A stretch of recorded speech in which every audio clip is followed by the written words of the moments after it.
bi'adika mastata'tu. A'udzu bika min syarri ma sana'tu. Abu'u laka bi ni'matika 'alayya wa abu'u bi dzambi faghfir li. Fa innahu la yaghfiru dzunuba illa anta. Allahumma inna nas'aluka 'ilman nafi'an wa rizqan tayyiban wa 'amalan salihan mutaqabbala. Amin ya rabbal alamin. Hadirin sekalian, ibu-ibu dan bapak-bapak jamaah pengajian Masjid Zikrullah, yang semoga kita bersama senantiasa dirahmati dan diberkahi oleh Allah Subhanahu wa ta'ala. Amin. Alhamdulillah, kita bersyukur kepada Allah di malam hari ini. Allah pertemukan kita dalam suatu niatan yang utama, yaitu menjalankan apa yang diperintahkan oleh Allah dalam rangka meningkatkan iman kita kepada Allah, dalam rangka meningkatkan takwa kita kepada Allah, dalam rangka nambahi bekal akhirat sebelum kita wafat, dengan cara duduk di majelis ilmu semacam ini. Yang majelis ilmu semacam ini majelisnya orang-orang pilihan. Di dalamnya tidak ada joget-joget, tidak ada musik-musik, tidak ada lampu-lampu kayak diskotik. Nanti tumut enggang kados ngoten niku, Bu. Bu. Masya Allah, dalem ngoten lho. Bu. Ngalem. Nah, sudah. Maka majelis ilmu semacam ini jamaah, ini merupakan apa? Merupakan majelis orang-orang yang memang oleh Allah dipilih. Allah menempatkan kita di majelis yang semacam ini dengan tujuan apa? Allah ingin mengampuni dosa kita. Amin.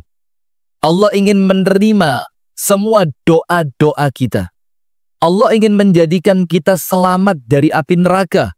Dan majelis yang semacam ini adalah majelis yang kemudian menjadikan semua doa kita itu oleh Allah diijabah.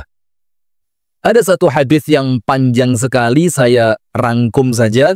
Jadi ketika ada seseorang mau berangkat ke majelis taklim, maka fa'arsadahullahu malakan, Allah itu ngirim malaikat untuk dampingi orang tersebut.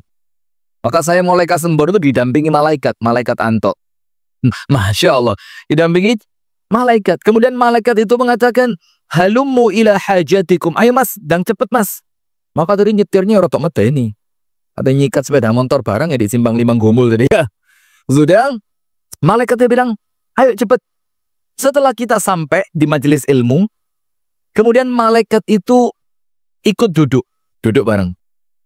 Kemudian mereka memandang panjenengan satu persatu. Malaikat itu melihat kegiatan panjenengan. Malaikat itu melihat apa yang panjenengan lakukan. Kemudian malaikat itu lapor kepada Allah Ta'ala. Dilapor nih. Namanya Fulan bin Fulan, ya Allah, rumahnya daerah sini. Ngaji ke Masjid Zikrullah. Niatan ikhlas karena Allah. Sing digolai ridhone Gusti Allah. Sudah lapor. Lalu Allah tanya, itu mereka di situ ngapain? Amalannya apa? Berzikir ya Allah. Memujimu ya Allah. Allah tanya, mereka itu memuji aku yaitu Allah. Pernah enggak mereka melihatku? Malaikatnya bilang, dereng nate Gusti, belum pernah. Allah tanya, bagaimana sekiranya mereka pernah melihatku? Dijawab sama malaikat, yo tambah tresno, tambah cinta, tambah seneng. Wiritane tambah akeh, tambah mempen, tambah ajek, tambah istiqomah. Oke, kata Allah.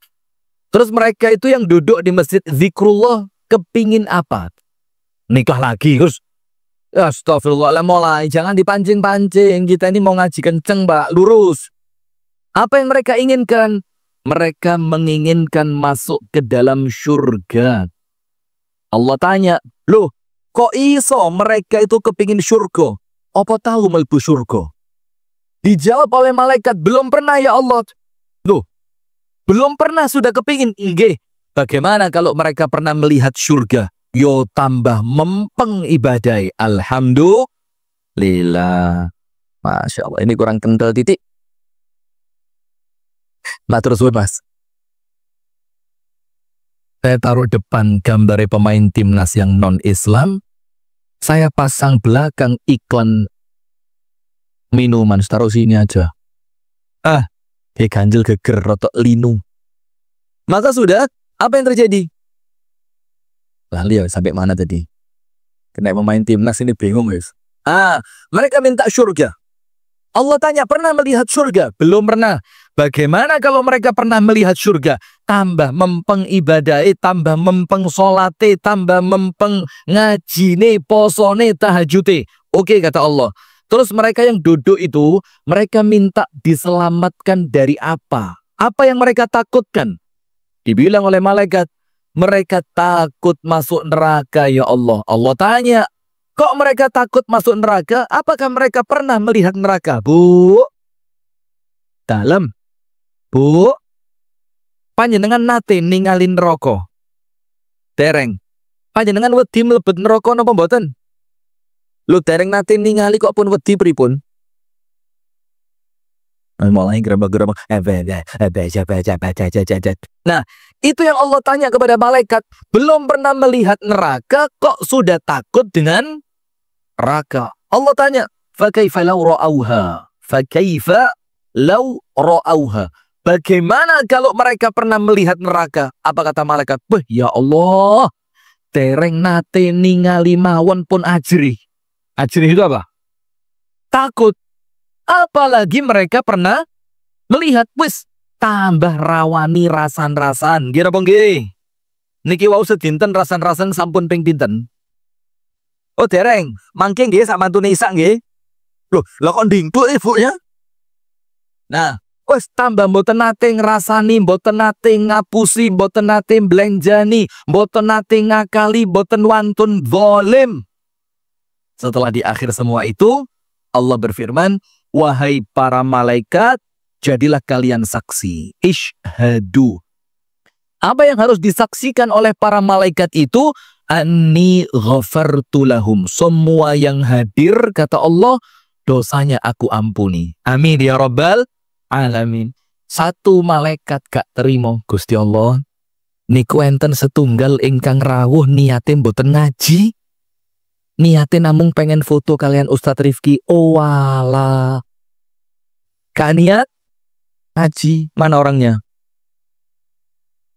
Biar bagus ya bu. Banyak dengan muta-muta pas saya mencucu lah elek pas ngono. Nah, sudah itu niatnya ndak ngaji. Niatnya nagih utang. Niatnya marani dulure. Kok enek pengajian wes salah timbang diomai dulur wonge durung teko tak mampir. Apa kata Allah?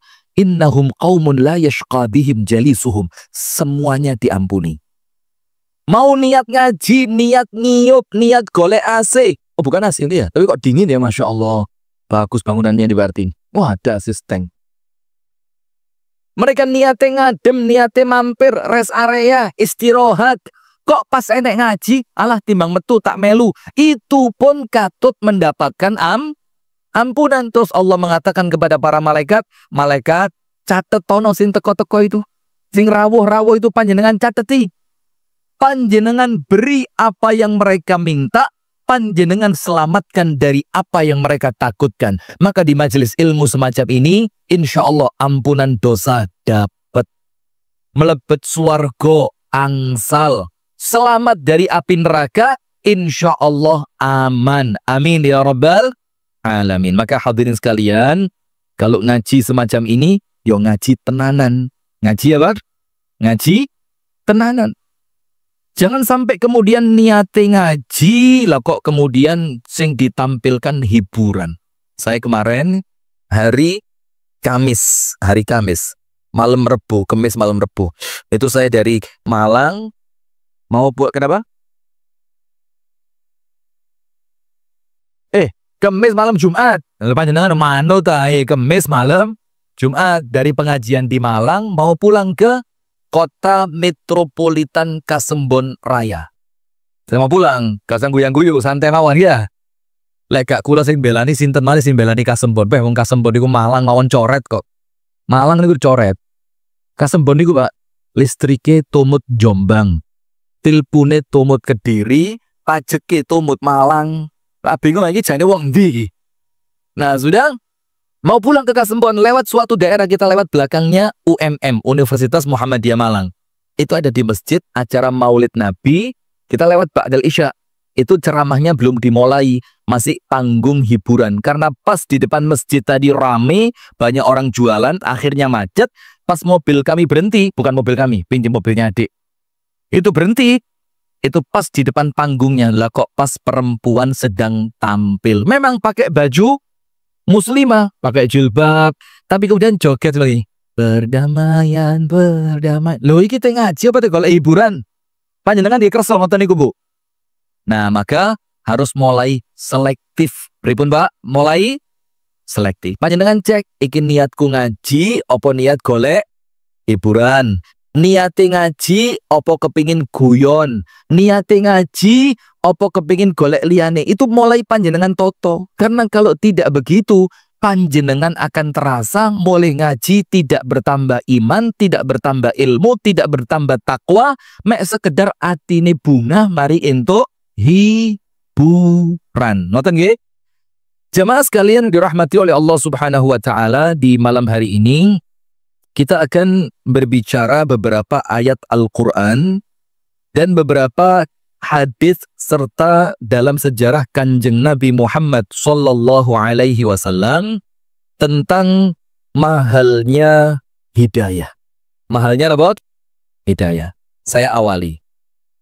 Panjenengan tahu ceritanya Abu Thalib. Sinten Abu Thalib niku? Sinten? Pamannya Kanjeng Nabi. Pamannya Kanjeng Nabi itu banyak.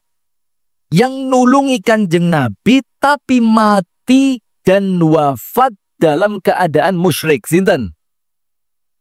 Ya Abu Thalib tadi. Itu Nabi Muhammad cinta betul kepada Abu Thalib. Senang banget kepada Abu Thalib. Karena Abu Thalib itu membelani dakwah Kanjeng Nabi. Dengan keberadaan Abu Thalib, orang-orang kafir Quraisy niku mboten wantun menyakiti Kanjeng Nabi.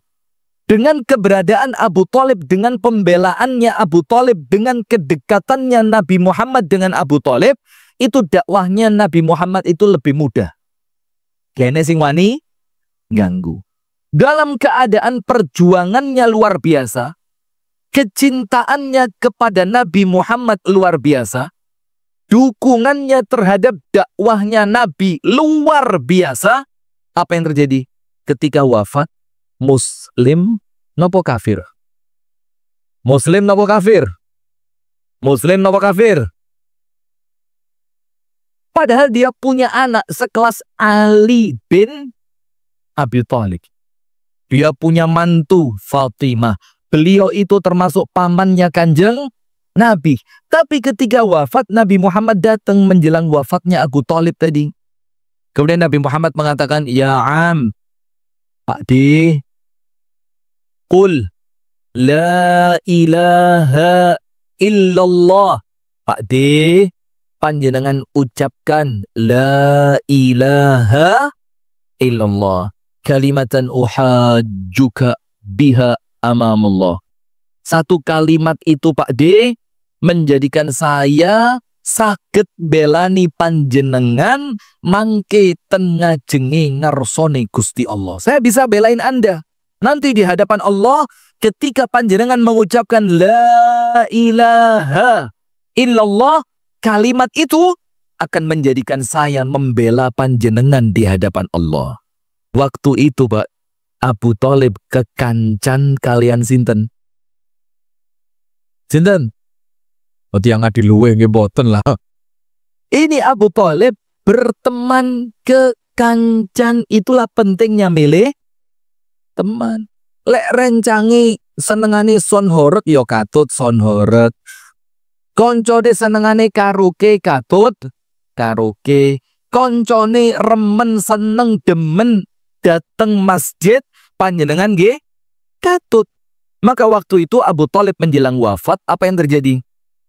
Ternyata di sana ada Abu Jahal. Abu Jahal. Ada Abu Lahab. Ada waktu itu Abu Sufyan dalam keadaan juga belum masuk ke dalam agama Islam. Abu Sufyan. Termasuk ada seorang pembesar Quraisy namanya Akhnas. Sinten? Sinten? Akhnas. Ketika Abu Thalib itu didakwai oleh Kanjeng Nabi, panjenengan lihat Bu, yang dakwai, yang menjadi juru dakwah langsung Kanjeng Nabi. Dan Abu Thalib pun kerabat dekatnya Kanjeng Nabi. Ternyata karena faktor pertemanan, noleh nang koncone. Teng. Teng, teng, teng, teng. Apa kata teman-temannya? Al-ana tarakta alihata Abdul Muttalib. Abu Thalib, masa baru sekarang ini di akhir kehidupanmu menjelang wafatmu, engkau akan meninggalkan agama bapakmu, Abdul Muttalib. Akhirnya apa? Sampai detik terakhir kematiannya Abu Thalib, itu Abu Thalib tidak diberi hidayah oleh Allah. Terus ayatnya apa? Nabi Muhammad nangis keluar. Dan Nabi Muhammad itu nangis ya bukan sekedar karena ini Pak Dene. Tapi karena apa? Ada satu umatnya yang tidak terselamatkan dari api neraka. Itu yang oleh Nabi Muhammad ditangisi. Plus karena Abu Thalib juga kerabat dekatnya Kanjeng Nabi. Nangis Nabi Muhammad keluar. Meripatin berbes mili. Nangis Nabi Muhammad sedih. Kenapa Nabi Muhammad sedih? Karena Nabi Muhammad tidak bisa menyampaikan hidayah, tidak bisa menjadi pengantar hidayah untuk Abu Thalib. Plus Nabi Muhammad ngerti kalau Abu Thalib wafatnya musyrik, wafatnya kafir, setelah hari ini saya tidak akan lagi ketemu dengan Abu Thalib. Kenapa? Karena orang mukmin dan orang kafir setelah wafat tidak mungkin ketemu di alam barzakh bedo, di padang mahsyar bedo, nanti ketika hisab bedo, nanti ketika yang muslim mukmin masuk surga, orang kafirnya masuk neraka. Tidak akan ketemu. Sedih Nabi Muhammad.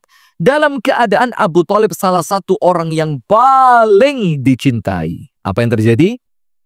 Ketika Nabi Muhammad keluar, nangis Nabi Muhammad. Maka Allah Ta'ala menurunkan satu ayat Al-Quran.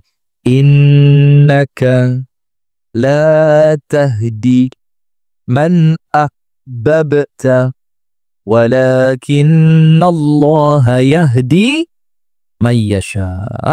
Oleh Allah diingatkan, wahai Muhammad sallallahu alaihi wasallam, innaka la tahdi man ahbabta. Panjenengan Kanjeng Nabi tidak bisa memberi hidayah bahkan kepada orang yang engkau cintai. Sekarang gini Pak, non sewu, kalau kuat-kuatan dicintai oleh Nabi, kira-kira Nabi Muhammad lebih cinta kepada Abu Thalib atau lebih cinta kepada panjenengan? Ayo, jujur. Ya jelas Abu Thalib Pak Dene. Abu Thalib belani dakwah. Dengan sebab adanya Abu Thalib, Nabi Muhammad ketika berdakwah lebih lancar. Lah kula panjenengan niki sinten. Tapi dalam keadaan kita tidak, dalam tanda kutip ya, jangan salah paham. Dalam keadaan kita ini tidak secara langsung dikenal oleh Nabi karena membela dakwahnya Nabi, tidak secara langsung dicintai oleh Nabi, lah kok kita kulolan panjenengan malah kalian Gusti Allah disukani hidayah, yang hidayah itu tidak Allah berikan kepada orang yang dicintai oleh Nabi semacam Abu Thalib. Maka oleh Allah diingatkan, innaka la tahdi man ahbabta. Wahai Muhammad, ojo bingung. Jangan bingung. Kenapa begitu? Karena engkau seorang nabi, engkau seorang rasul, engkau orang yang dicintai oleh Allah, tapi urusan hidayah berada pada kekuasaan Allah. Maka oleh Allah diberitahu, engkau tidak bisa memberi hidayah kepada orang yang engkau cintai. Walakin, akan tetapi, Allah, dialah Allah yahdi man yasha, yang bisa memberi hidayah kepada orang-orang yang Allah kehendaki. Tuh itu Pak, larangnya hidayah. Urip bareng Nabi, belani Nabi, dicintai oleh Nabi, oleh Allah tidak diberi hidayah. Panjenengan dicintai Nabi? Amin. Bu, dalem. Wah, kalau kurung ibu-ibu ngomong dalem itu tuntang mulai rasanya. Bu, dalem. Nah, maka dalam keadaan kita ini Pak, Bu, saya sama. Kurung mesti dicintai Kanjeng Nabi, tapi Allah berikan hidayah itu kepada kita. Nomor satu. Nomor dua. Tahu Nabi Nuh? Tahu mboten? Nabi Nuh, Nabi Nuh. Siapa anaknya yang tidak mau dapat hidayah, siapa? Siapa? Kang Man. Oh, kok kanjo Kang Man dari mana orang zaman dulu namanya Kang Man itu? Kanaan. Sinten Bu? Kan botol sampak so malah keleleken hilat manggeng ya. Kanaan. Sudah. Setelah Nabi Nuh berdakwah selama berapa? 1000 kurang 50. 1000 dikurangi 50 pinten Bu? Betul 50. Mas hitungan ibu-ibu serah kenceng belas kok. 1000 dikurangi 50, 950 tahun. Itu bukan umurnya Nabi Nuh. Bukan. Itu umur dakwahnya Nabi Nuh. Itu pun wa ma amana ma'ahu illa qalil. 950 tahun dakwah, gak ngerepoti umat, gak jaluk bantuan dari umat, gak memper njaluk diamplopi kalian umat. 950 tahun Allah bilang apa? Wa ma amana ma'ahu illa qalil. Yang beriman cuma sedikit. Bayangin Bu, sing dakwah Kanjeng Nabi Nuh, dakwahnya selama 950 tahun, yang dapat hidayah cuma sedikit. Lho panjenengan iki didakwai sinten? Dakwai pinten tahun? Wong kadang-kadang dakwai yang ngerepoti umat, kadang-kadang lho nggih. Boten usah baper. Wong lek baperan biasanya duit titik. Duit titik, cicilan akeh, wae bayar listrik, semale dicak ngomong titik, tersinggung. Maka lek tersinggungan ibu-ibu Pak, kalau gampang emosi, obati siji, kira duit 5 juta. Beres. Leres Bu.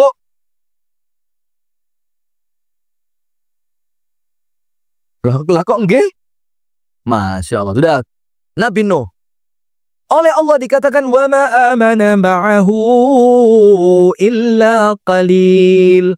Tidaklah menjawab dakwahnya Nabi Nuh, tidaklah beriman kepada ajarannya Nabi Nuh untuk mentauhidkan Allah illa qalil, kecuali cuma sedikit. Maka Nabi Muhammad pernah bersabda dalam hadits yang sahih, nanti ada nabi sing randuwe umat belas. Saya mau tanya, apakah Nabi itu tidak berdakwah? Dakwah mboten? Wajib. Karena itulah diberi gelar Nabi. Dipilih oleh Allah, diangkat oleh Allah, diberi SK jabatan langsung oleh Allah. Tapi tidak perlu korupsi kuota haji. Langsung. Bismillah. Biar kembali dingin. Mulai panas. Lah kok gelasnya sponsor Wings Food?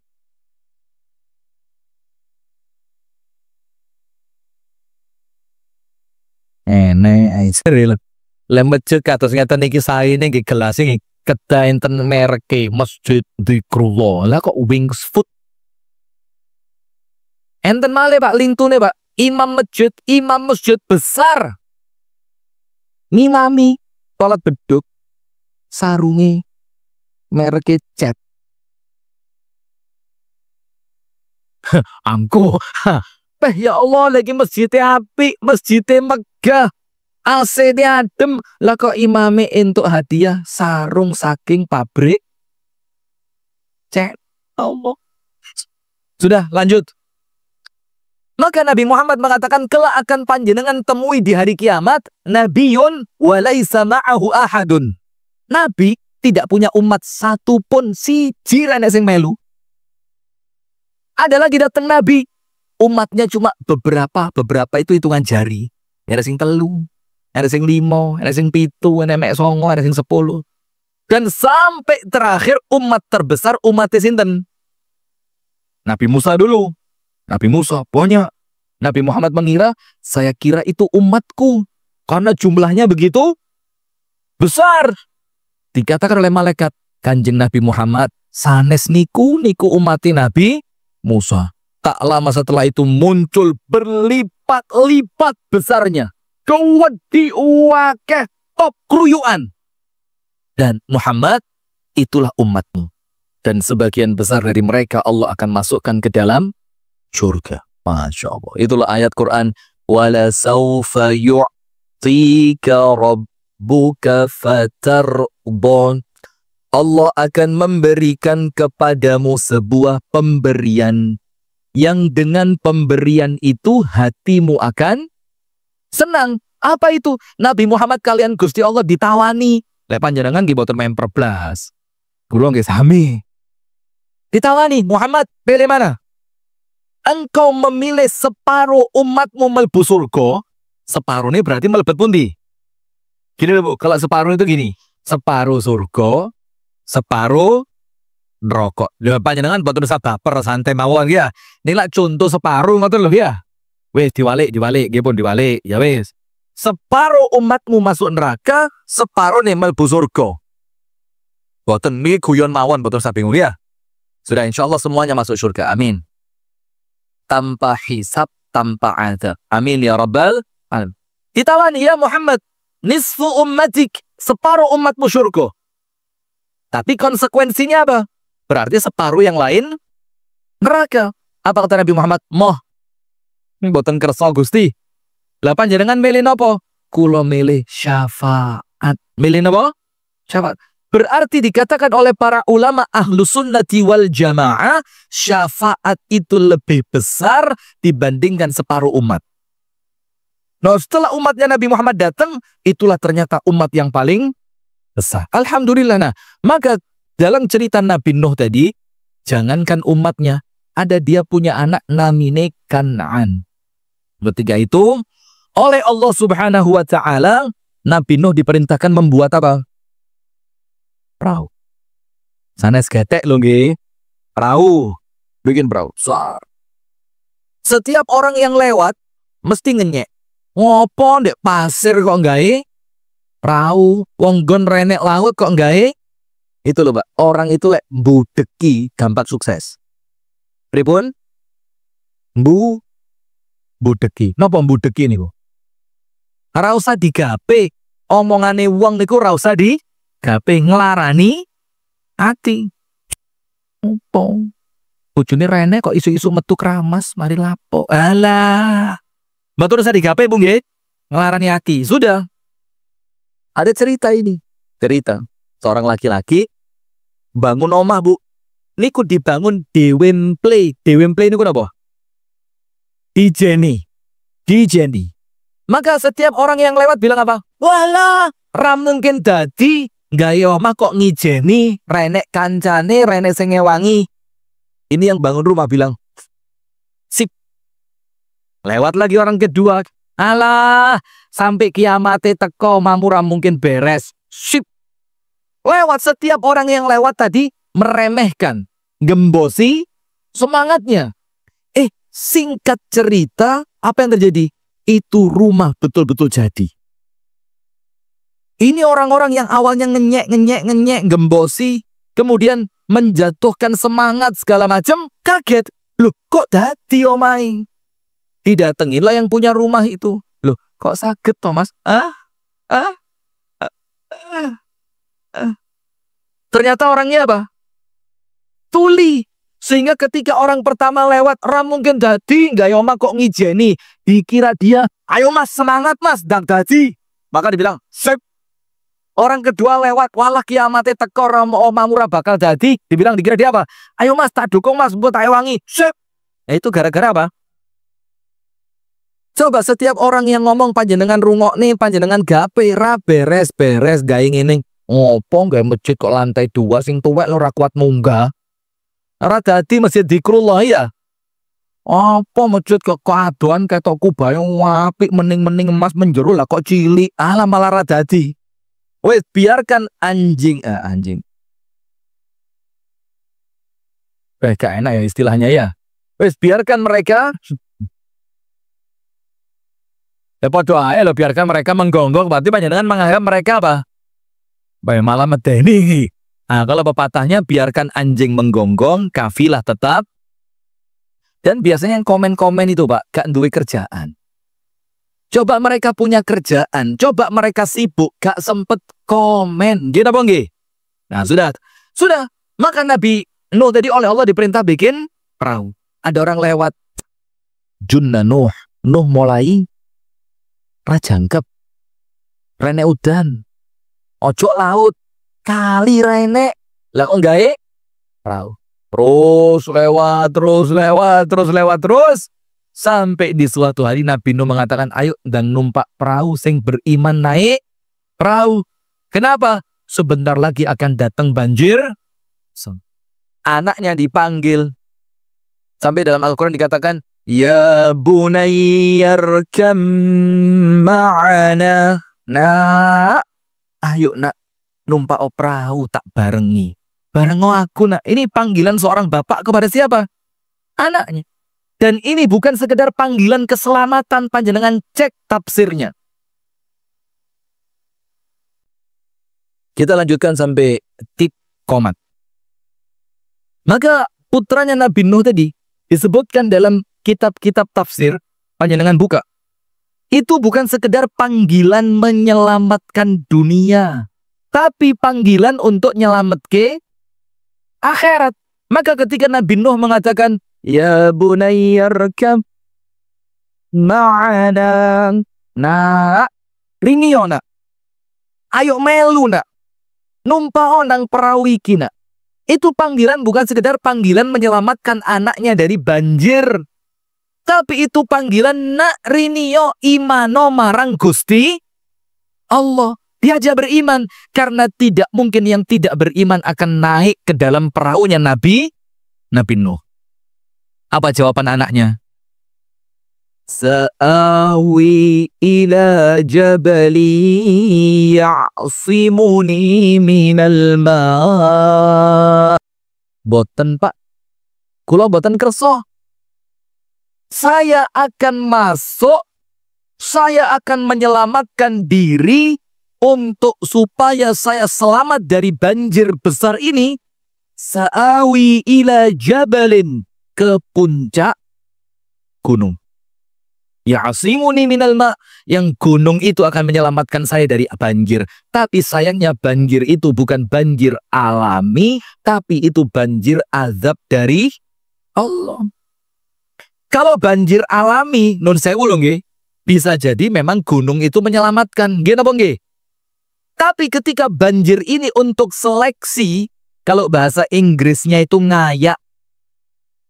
Apa bahasa Inggrisnya? Ngayak, pripun? Napa Bu bahasa Inggrisnya? Ngayak. Bahasa Indonesia ini apa ngayak niku? Ngiteri. Nyaring. Mana yang beriman tetap di atas, mana yang orang kafir jatuh ke bawah. Atau dibalik, yang beriman akan rontok ke bawah, yang kafir tetap di atas, akhirnya oleh Allah dihancurkan. Maka Nabi Nuh ngomong, tidak selesai.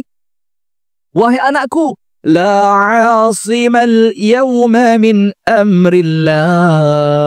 Nah, khusus dino iki renek sing selamat dari kehendak Allah Subhanahu wa ta'ala. Coba. Ini anaknya loh, Pak.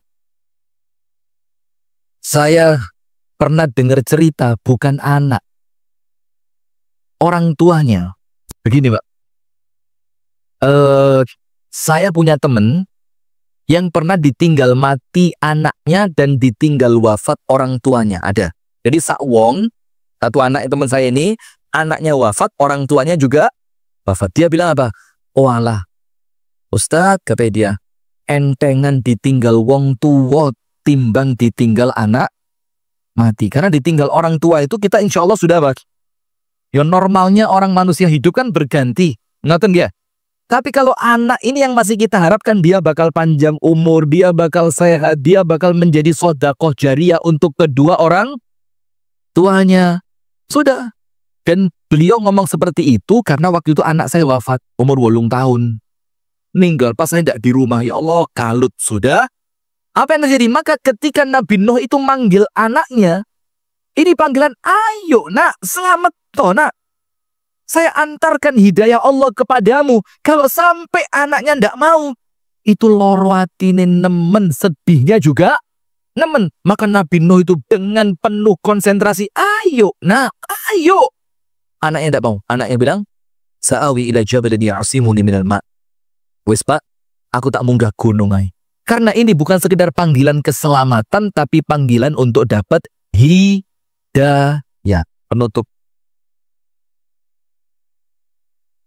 Panjenengan buka surah Az-Zumar ayat 23. Oke, penutup surat Az-Zumar ayat 23. Kalau sudah ditambahi Al-An'am ayat 59. Az-Zumar 23, Az-Zumar 23, Al-An'am 59. Inti dari dua ayat itu Allah menyebutkan hidayah itu milik Allah. Hidayah itu milik siapa? Allah. Allah yang berhak milih. Siapa yang Allah beri hidayah?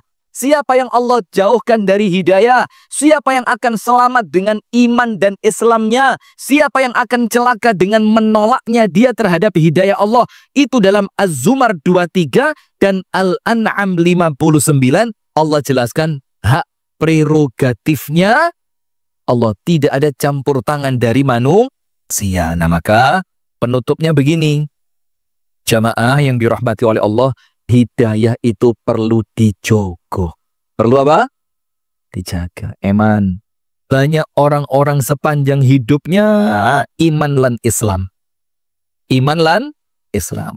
Tidak sedikit di akhir usia murtad. Na'udzubillah min dzalik. Awalnya api Islam, yo kadang-kadang yo ketok sholati yo genah, kadang-kadang yo poso. Di akhir umur murtad. Ada satu cerita namanya Bal'am bin Bawra. Ini seorang yang hebat di zamannya, menonjol di dalam keimanan dan ibadahnya. Namanya siapa? Bal'am bin Bawra. Panjenengan mangke buka ten Google kisah Bal'am bin Bawra. Akhir umurnya murtad. Murtad. Nah maka ada 3 cara utama menjaga iman. Nomor 1, doa. Seperti yang dibaca waktu kunut kalau sholat subuh. Atau kunut ketika witir. Allahumma hdina fiman hadait. Ya Allah berikan hidayah. Atau doa yang lain. Rabbana la tuzigh ba'da idh. Atau doa dalam surah Al-Fatihah, ihdinas siratal, minta sama Allah. Nomor 2, ilmu dan ibadah. Menjaga iman dengan apa?